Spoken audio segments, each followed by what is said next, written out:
So it seems like stuff like that. You know, it's what you want to create. It's almost like so I would agree with that. If you like my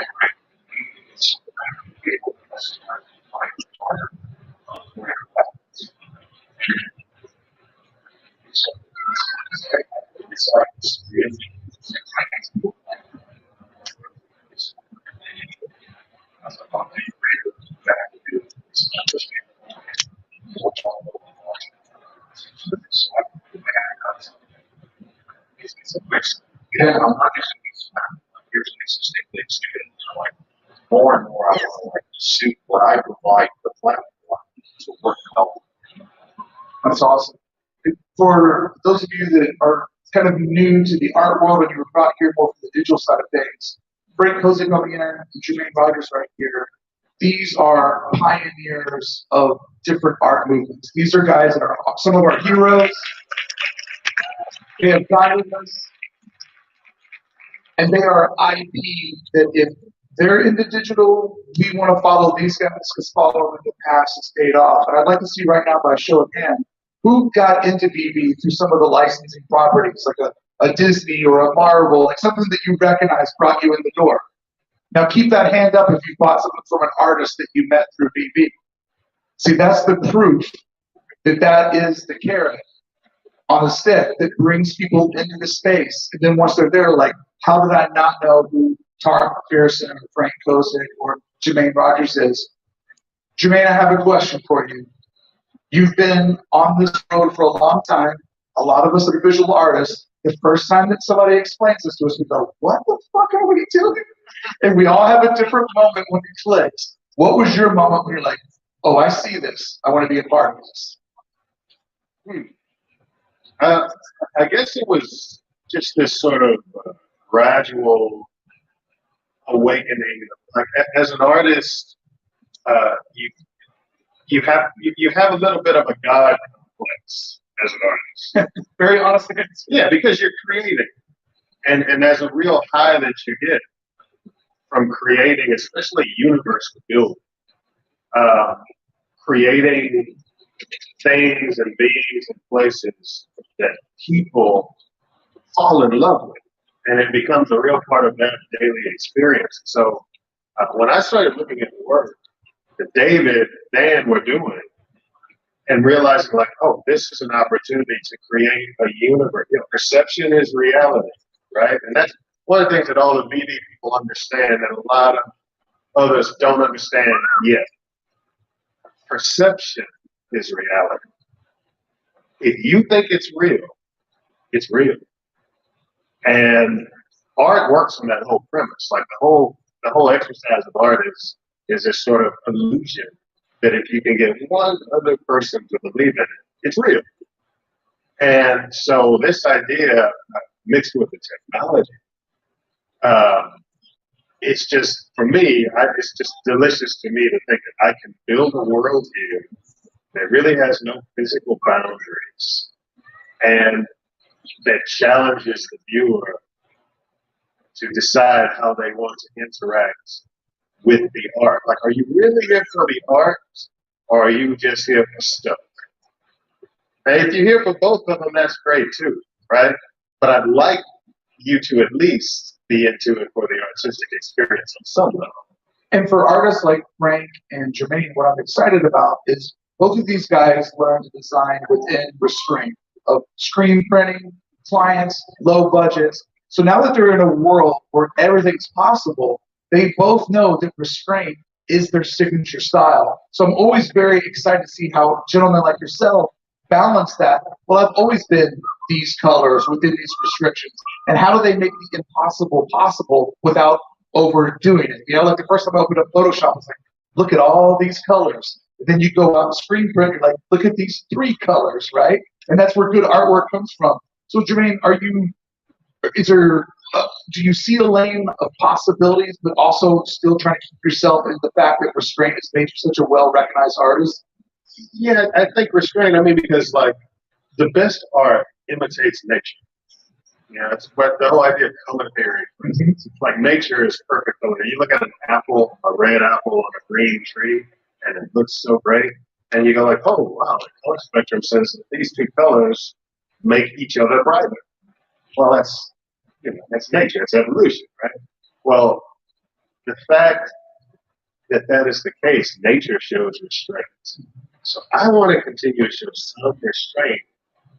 Uh, that's more discipline than showing restraint than there is, just throwing stuff out there. So I want to continue to show restraint, but don't get me wrong, don't get it twisted. Like, if these dudes keep making it possible for me to do freaky stuff, yeah, I'm gonna do it. Yeah. Because if I can Spielberg, then I'm Spielberg. That's what I'm excited though, to see folks like yourself and Frank experiment in that space, because I know that you have the instincts to say this fits inside of my world, and so I'm excited to see that world move and to be able to walk through it and hold up a camera and be like, whoa, this is how Jermaine would imagine this forest that I'm standing in front of, And I have to say, that's why the VeVeVerse is so awesome, because I just think of like an area for instance, my storyline is like an area of like the woods, where the deeper in it you go, there's a weirdness going on. It's really disturbing, but you feel comfortable there. And it's just amazing. We're really in the midst of a time that's in a golden age here. It's a really good time to be doing this here. Something I found, yeah, it's amazing. Something I found awesome about your booth though, the VeVe booth this weekend, was that there's physical goods in there, right?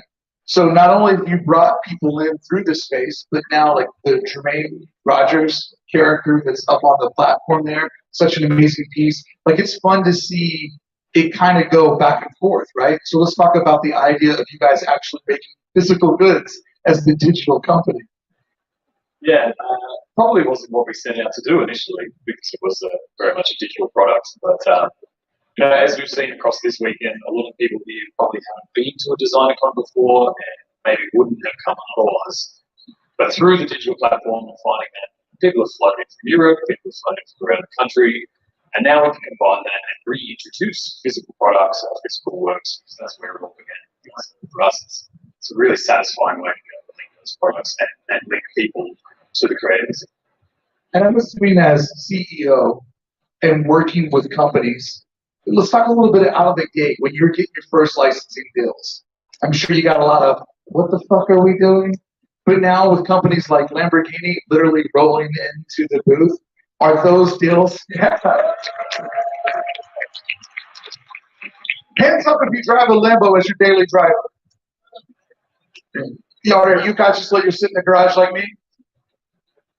Is it just starting to make more and more sense, and it's getting easier for you to ring that little bell on your desk that says, I just closed the sale? Equally not. It's been a huge challenge and collectively from the team. Obviously, our biggest mission is to bring all the brands into a platform. So, how we envision the brand, many of you will know we have Marvel, we have DC, we have Star Wars, Star Trek. Most of these companies will never mix these IP into one app. And the reason being is because they do believe that their IP should belong into the universe that they belong. But click is out there, and all the people in this room this weekend, when you're at your home, you display your collectible, your superhero. All your collectibles are superhero to yourself. So no matter what you do, they are collectively sitting on your shelf. It's been a long challenge, and this never stops. And the reason being is that there are a few reasons. Number one is to ensure we bring relevant assets or topic to the platform. We would never announce a brand or a partnership unless we feel our audience is ready for this. And these are some of the key pillars in our business and moving forward. And you covered a little bit earlier with this of what we call digital or digital blog, where you have a physical product with a digital identity next to it, whether it's a different color animations or a different design to really enhance that physical. And my job day to day is to ensure that we onboard companies who's in a very physical space who wants to transform and capture that digital audience.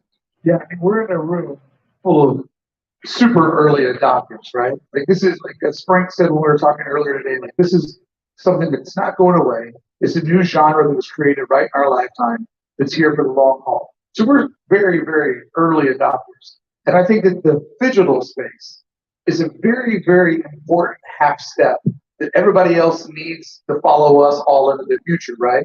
And because we all got so excited about the technology, and because everybody here is forward thinking and an early adopter, we just jumped right in. And there's a lot of people like my wife who are like, what the fuck are you doing? And I think that that digital space is a really important half step. So when I was talking to the creators of DeepMind about the business program, I think things like that, what you guys are doing with physical goods, and sort of bringing the two worlds together, there are some consumers that kind of just need that half step. I see working with someone like Frank and his own personal artwork or what he does with Kid Robot, marrying things like that together is a really great way to take their community that is putting physical items on a shelf and let them know there's another experience out there when that shelf gets full. Because newsflash, the shelf always gets full, right? Like if you sell art, Jermaine, man, I got no more room. Hey, we figured out a way how to make more walls.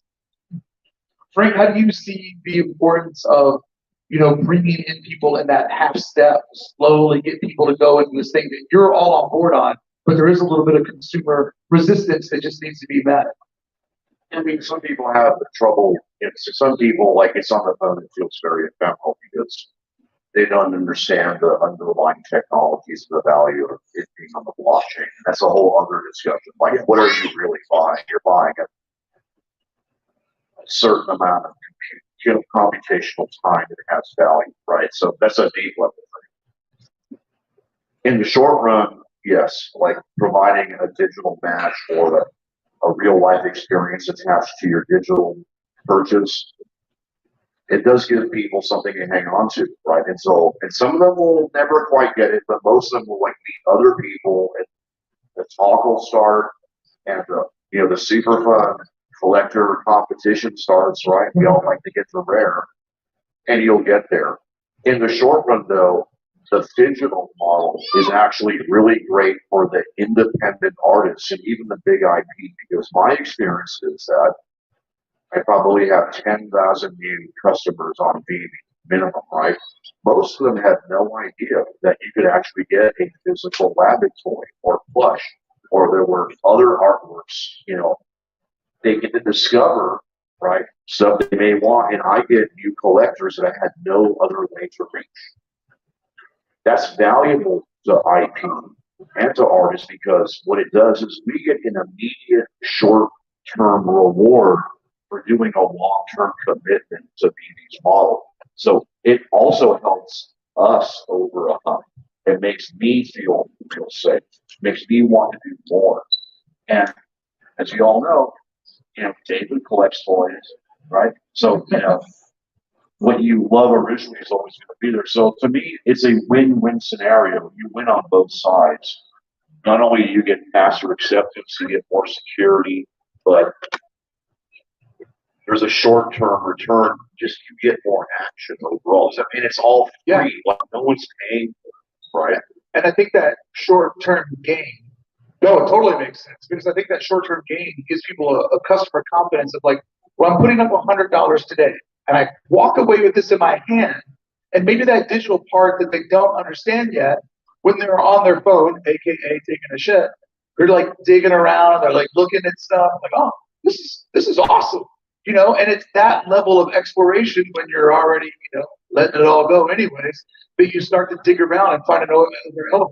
Like what I saw happen here this year, I didn't come last year, is having the physical item is also like a way to gather people into an actual physical space.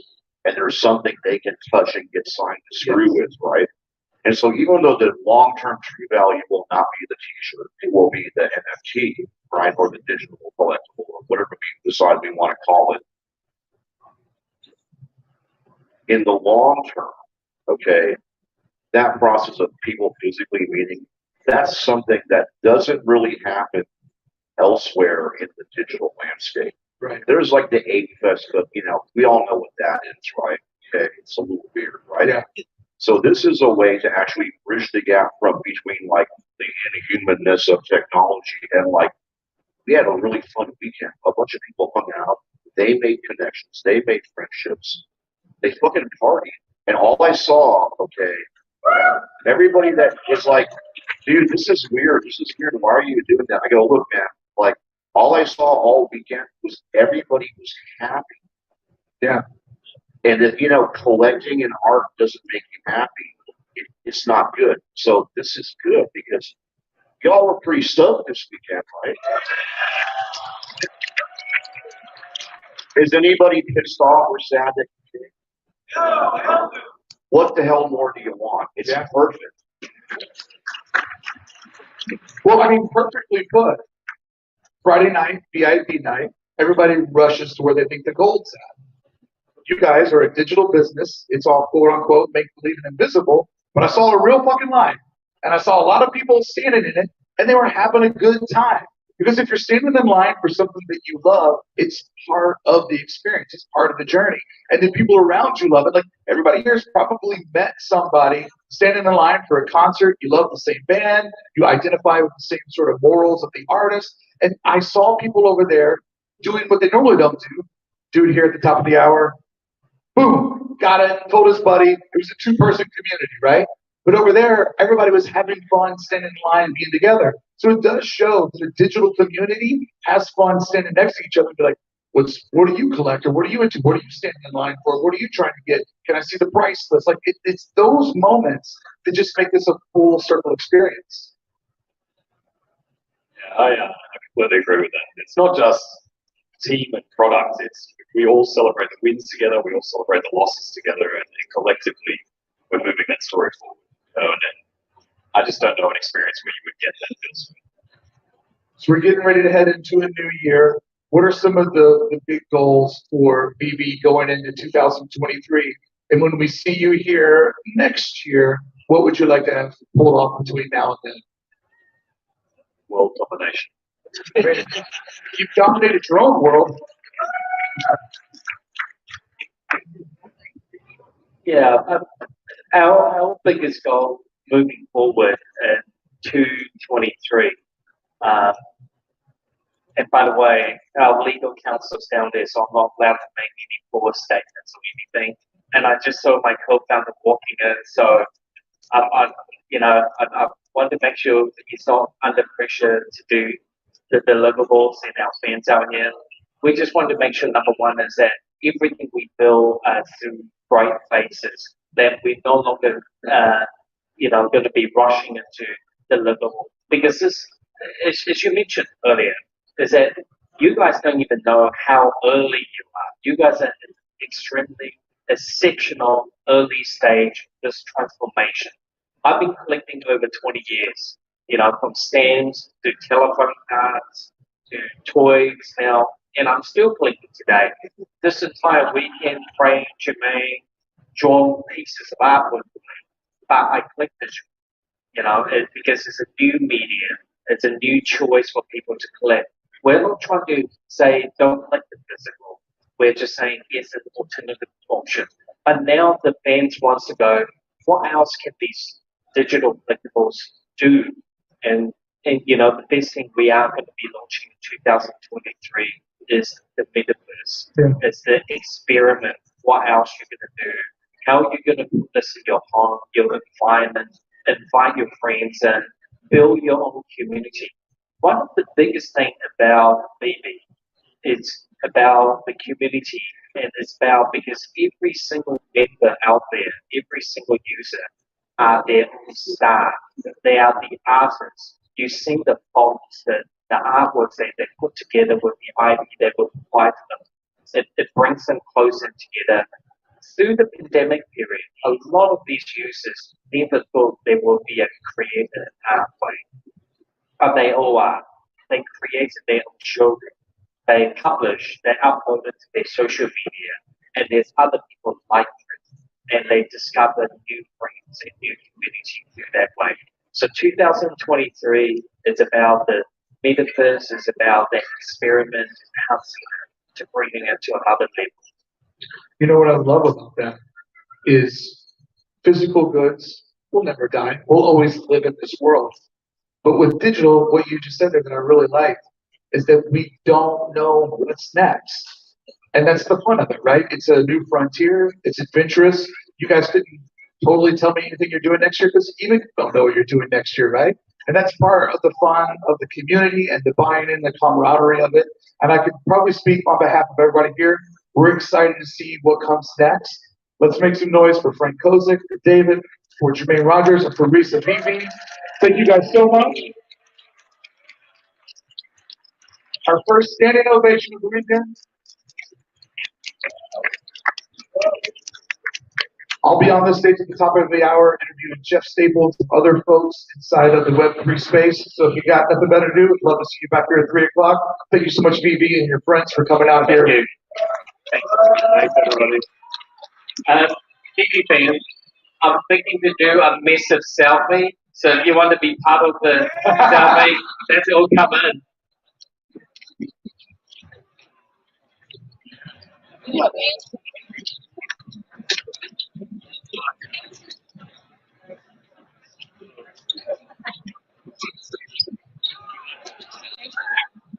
Oh yeah.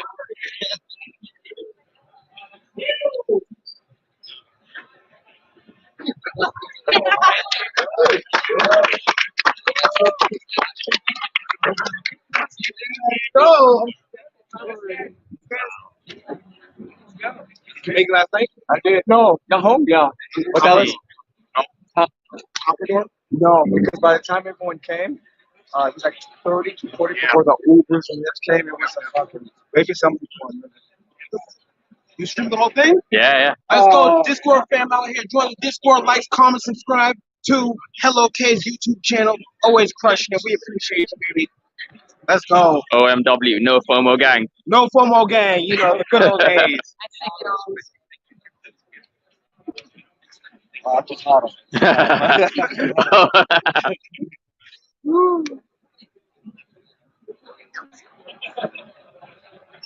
There's a Q&A at 3, is it? I think, yes. Oh, the Q&A and announcement. Oh, that's gorgeous.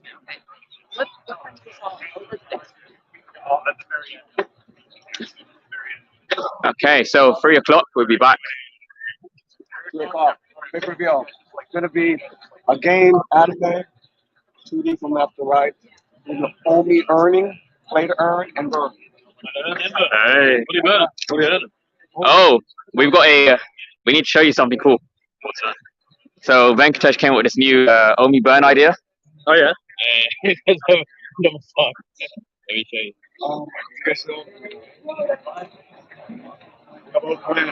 All right. Yeah, basically he was like, This looks like the place where plans are made. yeah, he was like, he's gonna buy a bunch of these chairs and charge you Omi for it, and then burn the Omi, and he's calling it massage to burn. He's serious. He's like, pretty great. he's like massage to burn. Absolutely. And then write it off. Exactly. There's a Q&A at 3, right? Yeah. Ah, okay. And then the announcement thing. Yeah, it'll all be one and the same. Ah, okay, that's cool. Nice.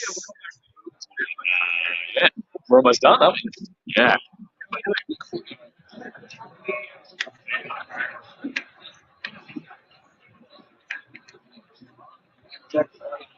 He has found his footwear. I was like, you found your footwear. You know, I dressed up for the stage. So I'm respectful like that. I forgot who it was. Someone took a picture of your flip flop somewhere and said there's a wild Reese running around.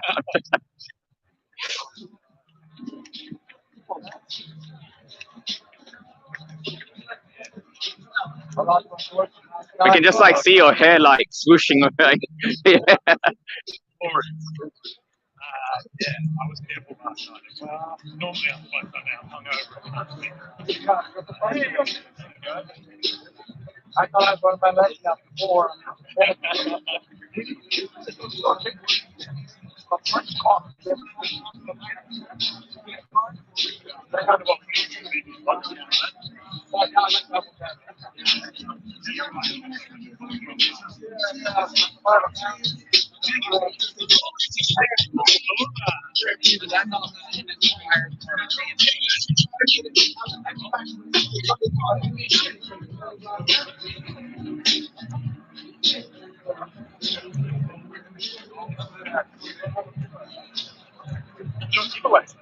Okay, so we'll be back in 20 minutes.